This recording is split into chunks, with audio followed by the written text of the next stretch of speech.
Section 1. You will hear a woman phoning to inquire about exhibition information. First, you have some time to look at questions 1 to 4.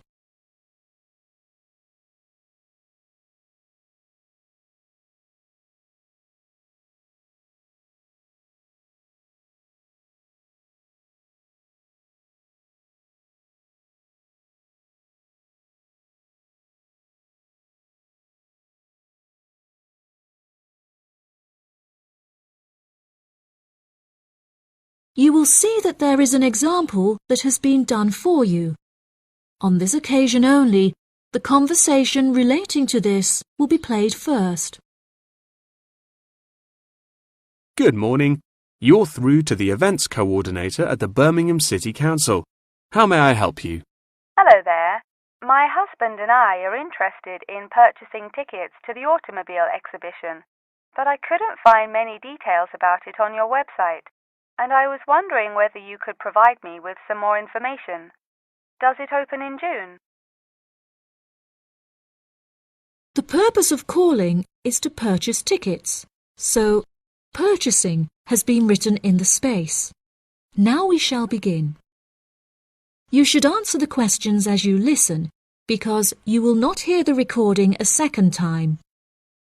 Listen carefully and answer questions 1 to 4. Good morning. You're through to the events coordinator at the Birmingham City Council. How may I help you? Hello there. My husband and I are interested in purchasing tickets to the automobile exhibition, but I couldn't find many details about it on your website, and I was wondering whether you could provide me with some more information. Does it open in June? Yes, of course, madam. The exhibition will take place during July and will showcase the history of automobiles from the very first commercial car in the late 1800s all the way through to the present day. Is the exhibition open for the duration of July? No, madam. The exhibition will last 3 days, from the 1st of July to the 3rd of July, and then the cars will be taken to another exhibition. Okay. Does the exhibition focus on a certain manufacturer? No. It will showcase a wide range of manufacturers. Wonderful. I'm ever so fed up of going to these shows and only seeing one manufacturer. Are there any opportunities to sit in or even drive the cars? There will be many opportunities for you to sit in the cars. However, some of the cars will only be available to observe. We are yet to be told whether any of the antique cars will be available to drive. However, there will certainly be an opportunity to test driving some of the more modern cars on a purpose-built track. That sounds like great fun. I mustn't forget to bring my camera, or my husband will never forgive me. I'm afraid to say that cameras are actually strictly not allowed to bring into the exhibition. There will, however, be a section where a professional photographer will be available to take photos of you sitting in a car in period clothing.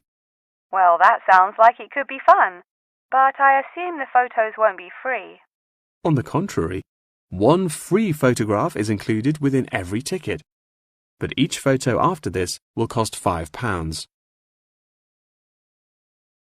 Before you hear the rest of the conversation, you have some time to look at questions 5 to 10.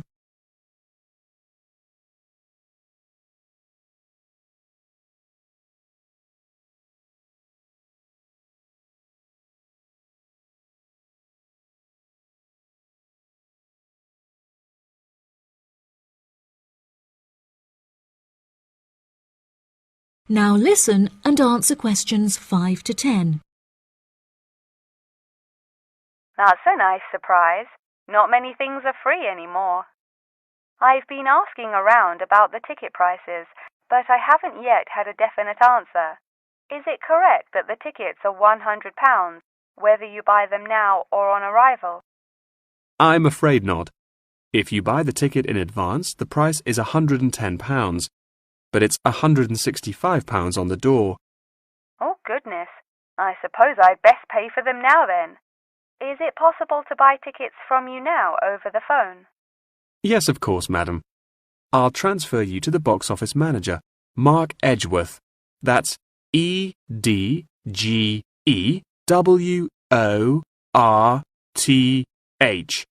and he will probably need to take your credit card details and some personal details. Yes, that's fine. Before you transfer me, I just need to ask a few more questions. Will the exhibition be held in the Birmingham Exhibition Centre? I think that's where I went last time. No, madam. The Birmingham Exhibition Centre is currently undergoing some renovations, so this year all exhibitions will be held in the Summer Palace. Summer Palace? I'm not entirely sure where that is. Well, it's not too far from City Centre.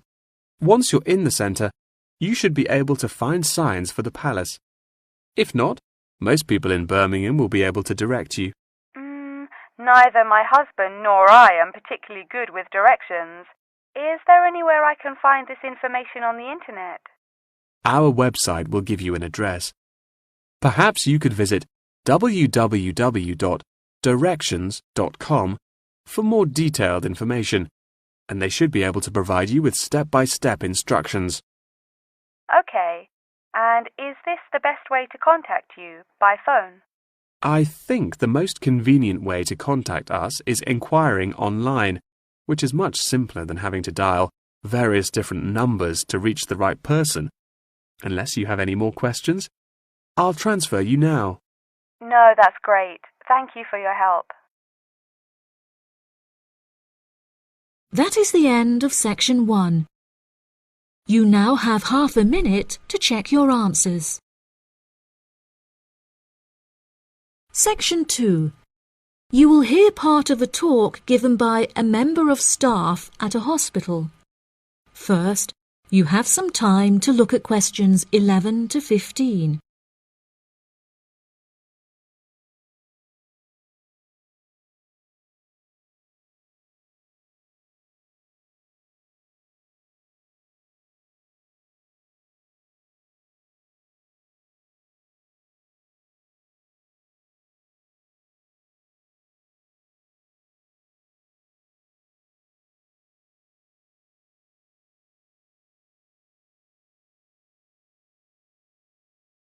Now listen carefully and answer questions 11 to 15. Hello, and welcome to the homepage for the Healthy Hearing Medical Clinic and Surgery, where we'd like to share a little more information about the services we provide and more.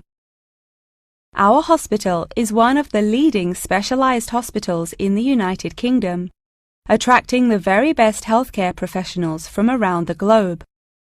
Not only are we a leading medical practice, but we are also the only hospital in the United Kingdom dedicated entirely to the treatment of and research into the curing of hearing loss. Our facilities and staff here are renowned across Europe, attracting thousands of patients a year. Our consultations can number anything up to 11,000 patients a year. However, we aim to treat around 5,000 patients a year so as to maintain and ensure the quality of our services. Our patients are guaranteed the highest standard of care, as well as the use of our first-class facilities. All patients requiring overnight treatment are provided with their own private room with ensuite facilities, as well as a state-of-the-art entertainment centre, which includes a flat-screen LCD television and PlayStation. Appointments with our healthcare professionals can be made at any time during the week, with female doctors available between 8 a.m. and 11 a.m. If you need to see a doctor outside of these times, please visit the Out of Hours page of our website for more information. Our doctors are all trained to an exceptionally high standard and practice a vast array of specialities. Mr. Roberts is a fully qualified ear and throat specialist. Mr. Edwards is a pediatric hearing specialist, while Mr. Green specializes in reversing hearing loss. For more details about our people, please visit the staff members page on our website. During a consultation, doctors will sometimes decide medication is required. for which patients should receive a prescription. There are several pharmacies within the city. However, we recommend that patients use the pharmacy housed within our healthcare facility. Our in-house pharmacy is well stocked at all times. Our products are competitively priced, and our pharmacists are on hand to help and advise from 8 a.m. until 10 p.m. from Monday to Saturday, and from 9 a.m. until 12 p.m. on Sundays. If you require any help outside of these hours, please see our out-of-hours page on the website. Since the Healthy Hearing Medical Clinic and Surgery also functions as a teaching hospital, we aim to provide our students with every opportunity to expose themselves to medicine in practice. Therefore, we would like to encourage our patients to give their consent for a medical student to attend their consultations. If our patients are not comfortable with this, there will be a form at reception where patients will be able to opt out. Before you hear the rest of the talk, you have some time to look at questions 16 to 20.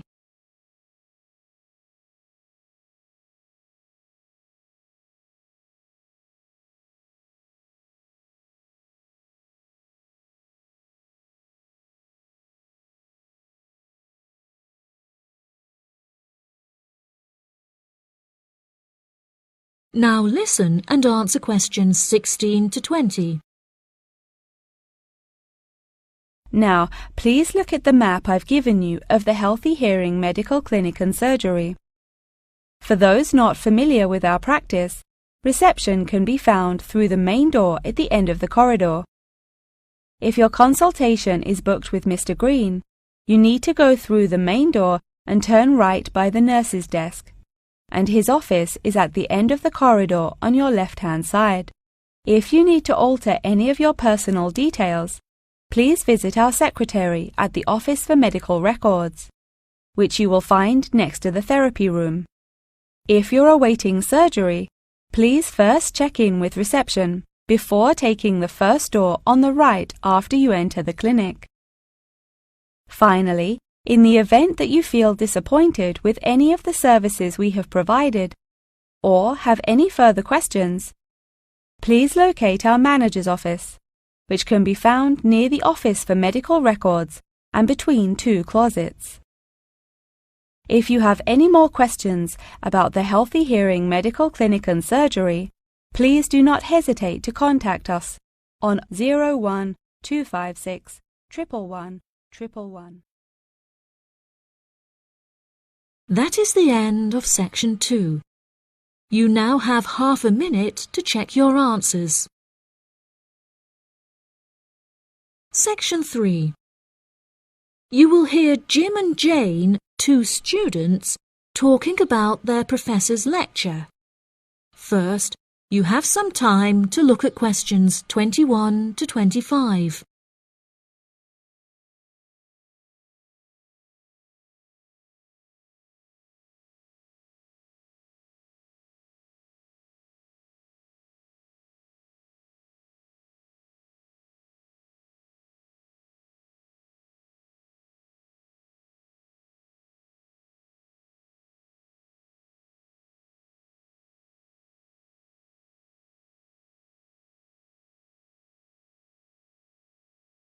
Now listen carefully and answer questions 21 to 25. Jane, what did you think of Professor Morgan's lecture? I don't know about you, but I find it incredibly difficult to believe that light influences the environment as much as he says. I've never seen any journal articles, websites or anything that verifies his arguments. It's stupid. On the contrary, I've seen a great deal of research supporting his argument from a wide range of renowned scientists. Have you looked at the recommended textbook listed on the course outline given to us at the beginning of the semester? All the information is in there. Perhaps you've just been looking in the wrong places.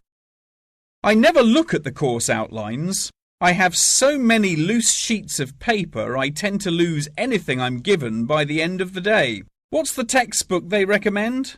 And where can I get it from? I should probably go buy it soon. I'm already behind in the course.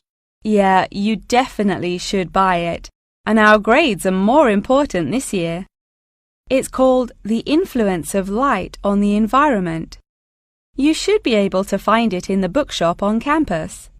If not, they'll order it within 2 weeks. In the meantime, you should read up on Ken Simpson's work. He argues that in order to protect natural habitats, governments should endeavour to turn off lights in cities at night. Well, that's controversial. I doubt any government would be willing to do that any time soon. I imagine roads would become quite dangerous without street lighting. For this issue, Dave Kepler suggests they could just replace the existing lights with more environmentally friendly bulbs.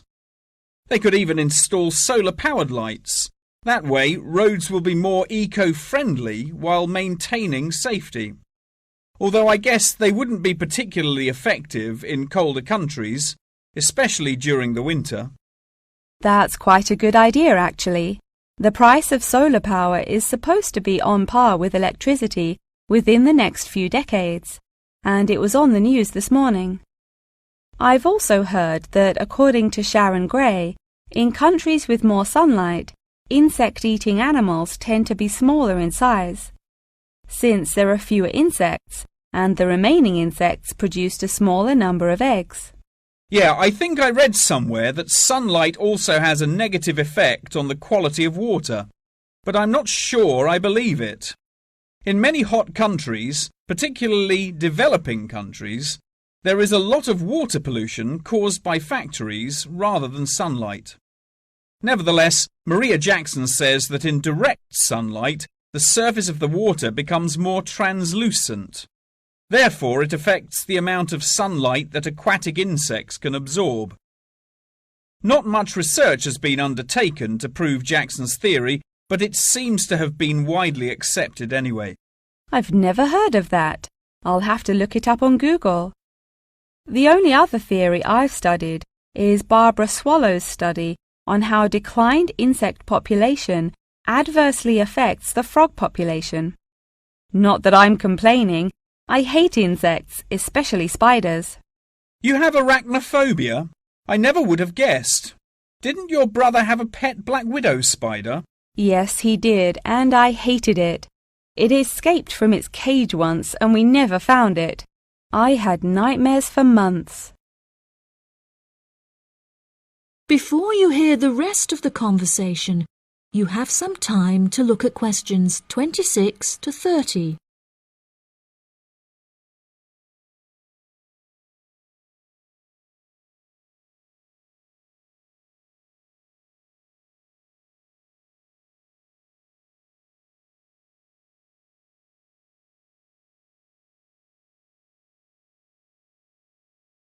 Now listen and answer questions 26 to 30. Okay, now I'm getting goosebumps. Let's change the subject. What's your stance on natural and artificial light? Honestly, I'm not sure it makes much difference which one you use. Species will die out either way. I think the real argument we should consider is global warming and protection or replacement of finite fuels. Solar power provides us with an incredible opportunity to replace electricity, and governments should definitely increase spending on research in this field. The theories discussed in our lectures, like Simpson's and Gray's, are so vague and lack proof, so I don't understand why we even study them. I see what you mean. I don't like learning unsupported theories for exams, and I'd rather spend my time learning something else. For example, I'd be much more interested in studying the animals in safari parks than researching migratory birds, particularly the effect of tourists on the quality of life of animals. As we know, every year thousands of visitors will drive in their own vehicles or ride in vehicles provided by the facility to observe freely roaming animals. Yeah, that would be really interesting. Especially those animals living in more tropical countries like Borneo. Following on from that, I want to study how bringing animals over from foreign countries to put in our zoos affects their life expectancy. For example, do you remember when China sent pandas to Edinburgh Zoo? Apparently, one of the pandas became depressed, but it was never explained why. To me, obviously, you can't take an animal out of its natural habitat and put it in a cage on the other side of the world. It just doesn't work. That is the end of section 3. You now have half a minute to check your answers. Section 4. You will hear a talk on the history of football in Great Britain in the 19th century. First, you have some time to look at questions 31 to 40.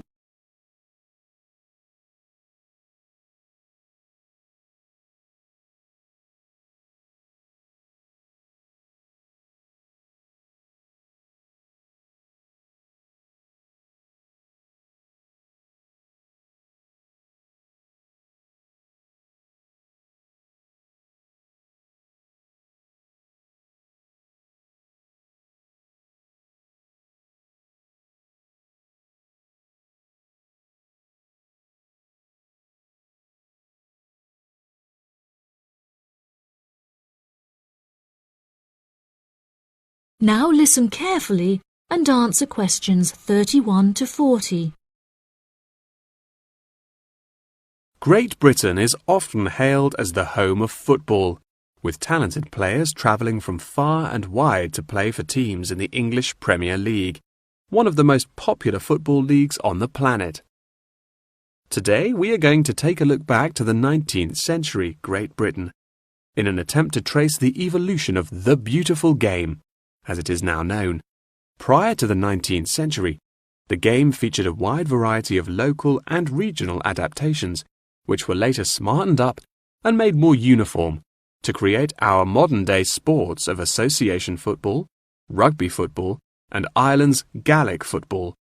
Even up to the mid-19th century, Shrovetide football, or mob football, was still widely practiced. According to the rules of mob football, there were no rules. A player could legally use any means whatsoever to obtain the ball, such as kicking, punching, biting, and gouging, with the only exceptions being murder and manslaughter. These games may be regarded as the ancestors of modern codes of football, and by comparison with later models of football, they were chaotic and had few cooperation. Towards the latter end of the 19th century and moving into the early part of the 20th century, however, there appeared a newfound emphasis on moral values in football. Perhaps a more modern example of this can be seen in John Terry's suspension as England captain, following reports of his infidelity to his wife. Furthermore, as mob football died away, there grew a greater concern for players' health and general well-being, with many clubs affording their top players access to frequent medical checkups and treatment. Despite the presence of Great Britain's unique state-funded National Health Service, football clubs are still seen today, providing team members with state-of-the-art healthcare facilities, with the top clubs even housing their own specialist doctors and physicians.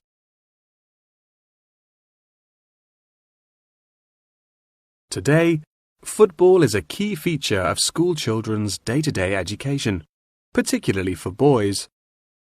With the help of football associations, all schools in the UK are boasting their own football teams.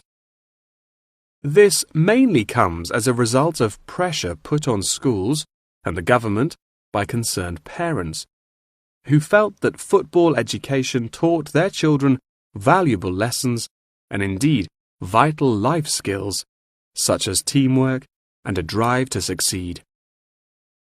Nowadays, many of the UK's top football clubs provide training facilities and outreach programs in an attempt to educate the nation's aspiring youths.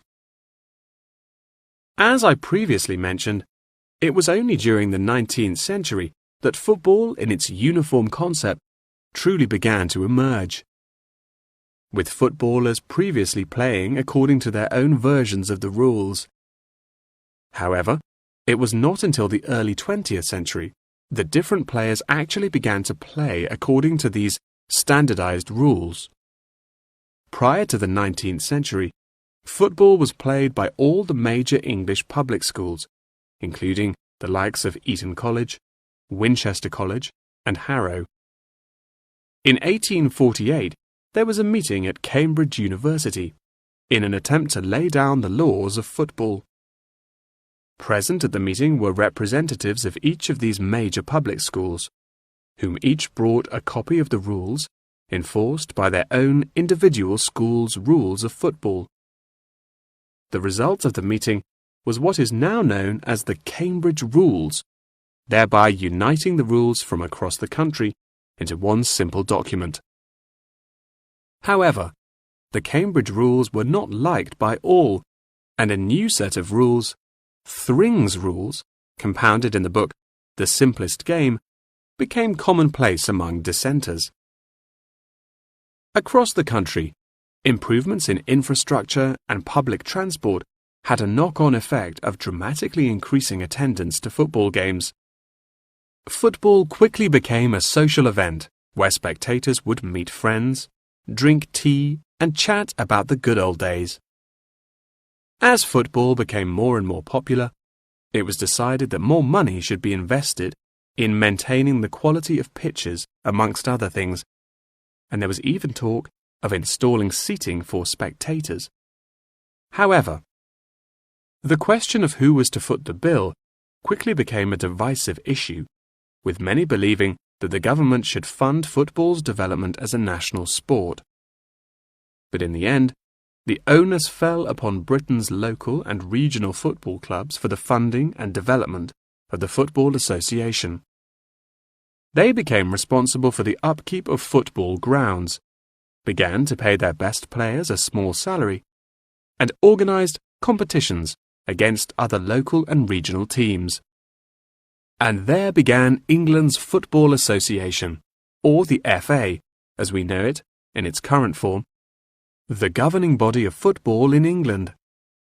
As the FA continued to grow and accumulate greater wealth, it was able to attract more and more talented young men from across the country, before finally accepting professional talent in the early 20th century. Today, football is played at a professional level all over the world. Millions of people regularly go to football stadiums to follow their favourite teams, while billions more watch the game on television or on the internet. That is the end of section 4. You now have half a minute to check your answers.